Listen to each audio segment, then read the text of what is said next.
Hi everyone, David Aragona and Scott Shapiro here taking a look at the DRF Thursday race of the day, which comes at Turfway Park. Their feature race on Thursday is Race 8 is a first level allowance, $25,000 optional claimer going the 1 mile and a quarter distance on the all-weather course. So a test of stamina for this large field. We got 12 runners entered in the main body, a couple of also eligibles, one of which you'd want to consider if he draws into this race. We'll talk about that at the end. But you can see there is some class and form in this race because you got a horse like Segoy, Maximum Promise, even Laszlo with stakes form coming in here, now contesting a first level allowance. Maximum Promise, he's eligible for that allowance condition. Segoy's gotten a lot of races, a lot of ways though, is the key to this race because he's in for that $25,000 tag as a horse with prior stakes credentials. Yeah, he's the first horse you kind of have to figure out in here. We'll talk about how confident we in figuring him out. But as you see, the 2-1 favorite, he's got 4 wins over the surface. The 8-year-old gelding, 11 career wins. He's come in and out of form a number of times. And if you can beat him here, you should be pretty happy with the outcome overall. With this being the DRF Thursday race of the day, you can get free past performances for this race at DRF.com, Classic Formulator, and Timeform US PPs. And speaking of Timeform US, let's take a look at the Timeform US pace projector for this 8th race on Thursday. And there is some speed in here, Scott. Horses that want to be forward. Segoy has run some of his best races when he's up on the pace, so it feels like he's lost that need the lead tendency that he had a little bit earlier in his career.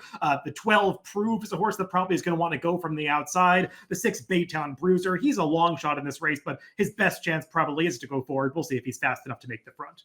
Right. I think Prove is probably going to try to prove his speed because that's his style, and the outside post really is going to demand him to be aggressively ridden. Baytown Bruiser has, like you said, done his best running on the front end. He's not always on the front end, and I wouldn't think it's a lock he's going to be there. So, again, I wouldn't call this necessarily a race that I think is going to go crazy up front, especially when you take into the account these guys they're trying to get a mile and a quarter.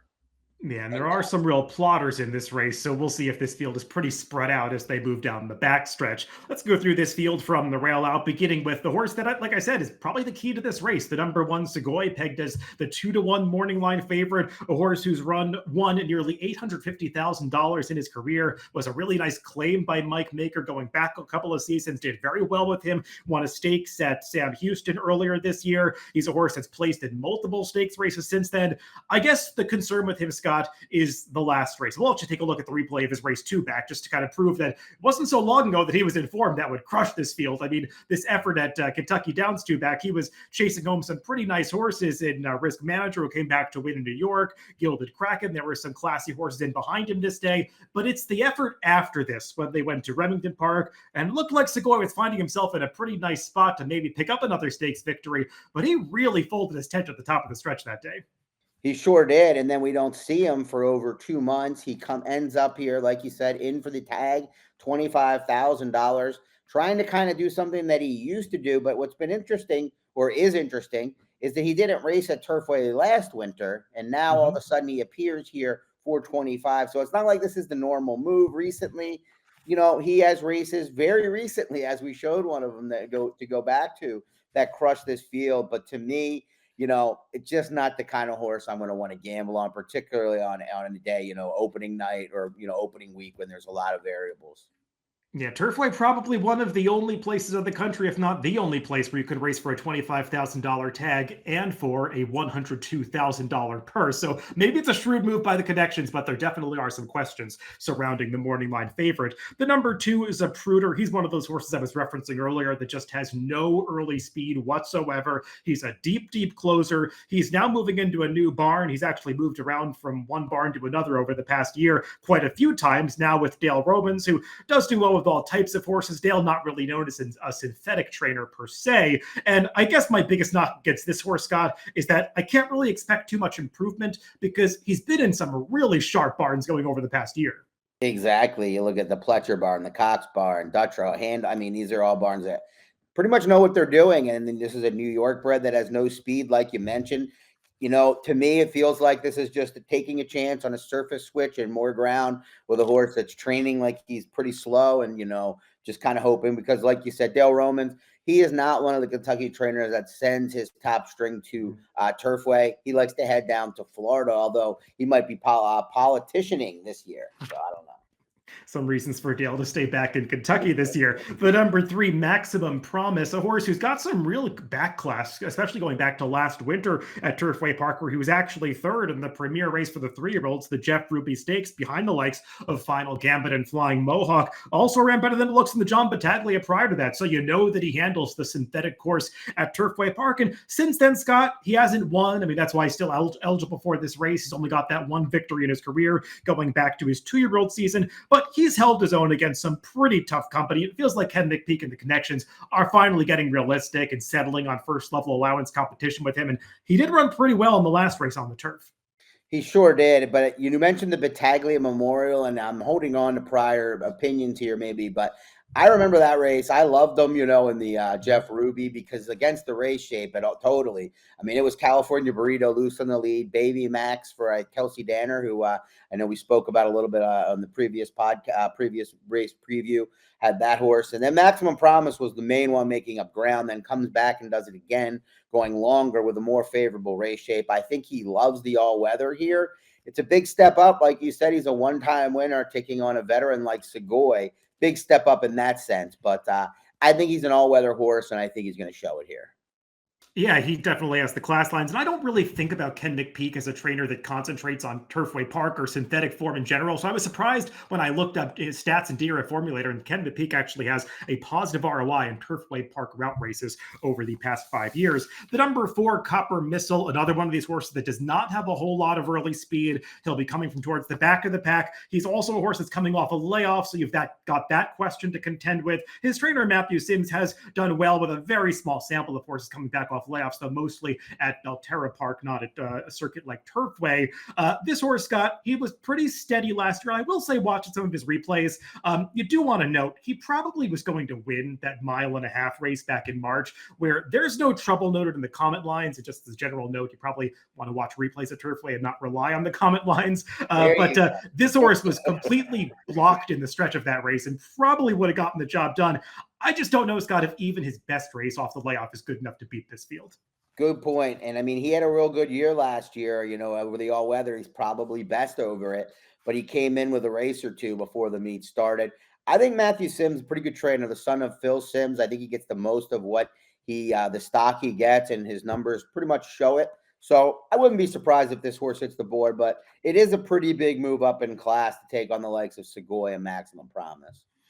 The number 5, Carcano, another horse who does not have much early speed, also a horse that we haven't seen very much of over the past year. He was off for over a year before he came back at Colonial Downs this summer. Did win off the long layoff, not beating the strongest field of $50,000 non-2 lifetime claimers. Came back last time in a tougher spot at Keeneland. Never really got a whiff of that race, just kind of running on belatedly at the end. Not really sure where he's at this stage of his career, Scott. Yes, a horse I really liked as a 2-year-old. So I'm a little bit biased against horses, admittedly, as they get to be 4 and 5, playing them back and what. But just feels like the all-weather here for Vicky Oliver with this one as a stab. Things haven't gone maybe as they had planned. Went to Colonial, like you said, beat a soft field that day. But otherwise, pretty modest, overall resume, coming off the layoff. But I don't necessarily know if this is the spot that Vicky was pointing for with this horse. I think he's just slow and kind of, like you said, hoping maybe the 1.25 on the all-weather is advantageous. The number 6, Baytown Bruiser, really more of a claiming sort. He's had a success in some of those non-2 life claimers in Kentucky through the summer and fall of this year. A horse who's done some of his best work recently on the dirt. He did earn his only career victory on the synthetic course at Turfway, going all the way back to the winter of 2023-2024, but got a very slow speed figure at a time when he was a younger horse. Just not really sure that he classes up with this field. Yeah, that was a restricted special weight field at Turfway that he won it over. Those can be pretty soft at times. So 1 for 18, maybe a pace factor. I struggle to see more than that. Number 7, Happy Day, is a horse that's got some back class, at least going down south of the equator. He was once upon a time a Group 1 winner in Argentina, winning the Jockey Club at San Isidro at the end of 2023.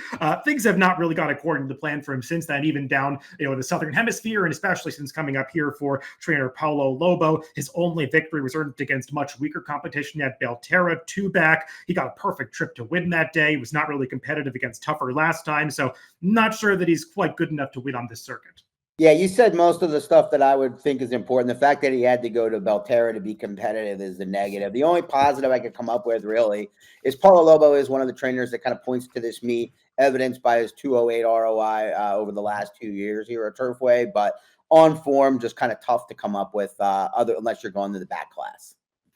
The number 8, Laszlo, is a horse who's had plenty of races under his belt at this point and feels like he's really improved since a couple of claims. First for trainer Richard Silliman, who did very well with him through the summer at Colonial Downs. He's a horse who was knocking heads against some older horses as a relatively young 3-year-old and was keeping some strong company there, holding his own. And he just kept getting better since he was claimed by Carrie Brian. 2 back, she tried a pretty ambitious spot with him off the claim when they ran him in the Hill Prince. He went off at 50-1 that day, and it's not like he was disgraced against some tough competition. We'll take a look at the stretch run. He was right in the mix at the top of the stretch, ultimately fades to just get nailed at the wire for 3rd in that spot behind some classy horses like Tiz Dashing and Noble Confessor. And Scott, I respect a horse, especially a 3-year-old, that just keeps improving with every start. The synthetic is going to be the major question for him. Right, that and then the price on the tote board. So I think his consistency, easy for me to say, is very respectable and probably puts him in the mix here, assuming he takes to the surface. Blinkers coming off, maybe a positive, maybe relaxing a little bit better for the new barn. I'm not sure exactly it. And has been coming in, good form. So, and definitely the 1.25 miles based on anything I've seen should only be a positive. So hard to knock other than the price.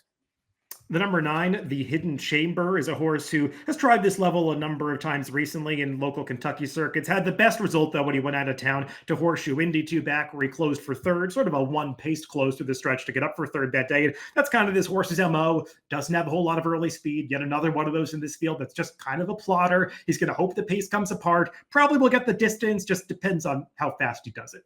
Right. I mean, he probably will get the distance, but his best finishes have come at shorter distances. And I'm just concerned that not only is he going to be way out the back, but he's probably, his best kick, if he has one, probably to me feels like it would be better at a little bit of a shorter distance. And he's over 3 over the surface. Tough one to get to.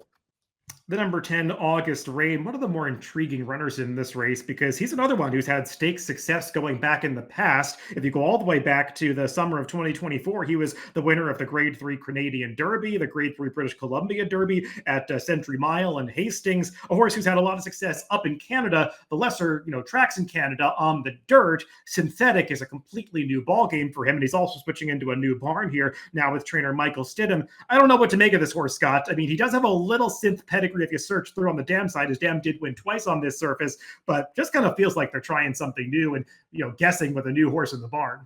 Yeah, the odd part to me is that Michael Stidham really points to the fairgrounds meet. He does a lot of success down there. We think he has this horse that has some back class, 8 for 18 and good form over the dirt.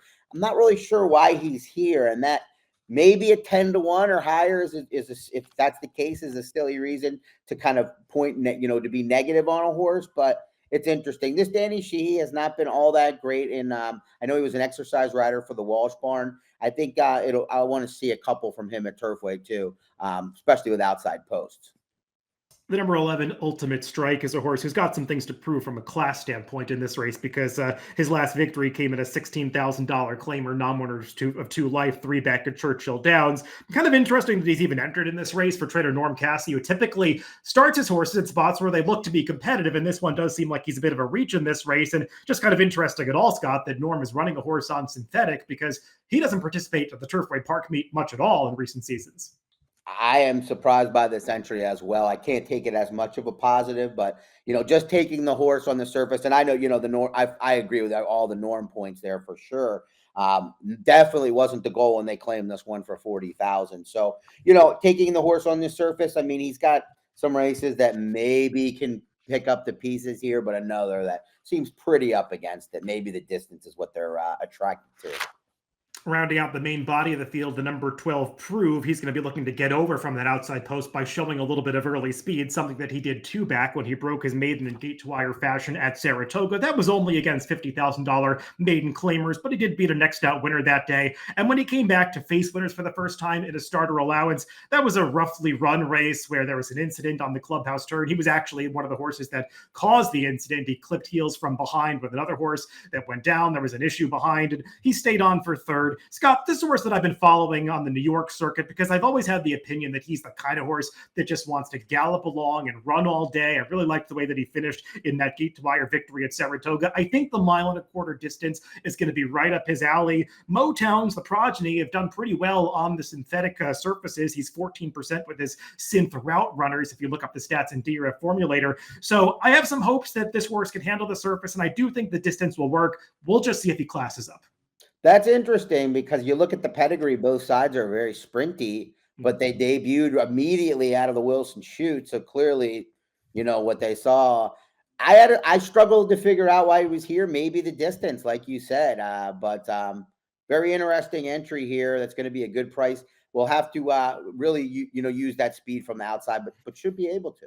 Yeah, it's purely a physical observation for me. He's a big, good-looking, galloping horse that looks nothing like a sprinter, despite what the pedigree says. And there's trainer Amelia Green. She's done pretty well starting out this year on her own in New York. Scott, we should at least mention one also eligible, the number 13 Ocean Atlantique, a Joe Sharp horse who has recently been added to the barn coming out of the Marty Drexler barn up in Canada, a horse who has run at Turfway Park in the past, has synthetic form, has back class. He'd have to be considered if he gets one scratch to draw in. Yeah, he's he's run some good races there. You see 2 for 6. I think he won a kind of a decent stake there. Maybe the prep for the Kentucky Cup Classic, if I recall, it's way back. But interesting in the Joe Sharp barn, another guy that, we talked about barns that do kind of point to Turfway and don't. The fact that he, ended up with this horse and then they go to Turfway, that feels a little off. I would have thought maybe there was a different plan there. It's not like this is a barn that really strives to win races at Turfway, but clearly the horse has form over the all-weather. Let's go to our picks for this Thursday race of the day. And Scott, we're pretty much in agreement with the logical contenders. I've actually got them in the same order, 3-8-1. You did put the Maximum Promise on top, who's coming out of that Jeff Ruby Stakes from earlier in the year. And I think we both have a little bit of distrust for Segoy, and Maximum Promise just feels like the reliable option if you're looking past him. Yeah, I have a little bit of a soft spot for him. I even wanted to think he was going to be maybe good enough to win a couple of those turf races that he ran in after the fact. I'd like to hope that maybe we get a little better price, a one-time winner taking on some grizzled veterans here, but I'm going to ride with him and hope that he is that all-weather horse, because if he gets back to those races of last year against 3-year-olds, I think he could be tough to hold off. And for me, the number 12 Prove, he's kind of an all or nothing proposition. I think if he gets out in front and is able to back down this pace a little bit with so many horses that just have no early speed in this race, maybe he's got a chance, because I do think the distance will work for him, but we'll see if he's quite good enough to beat what is a pretty tough field for a first level allowance optional claimer at Turfway. It is the DRF Thursday race of the day. I've got it 12-3-8-1. Scott's got it 3-8-1-4. Good luck if you're playing the races later this week.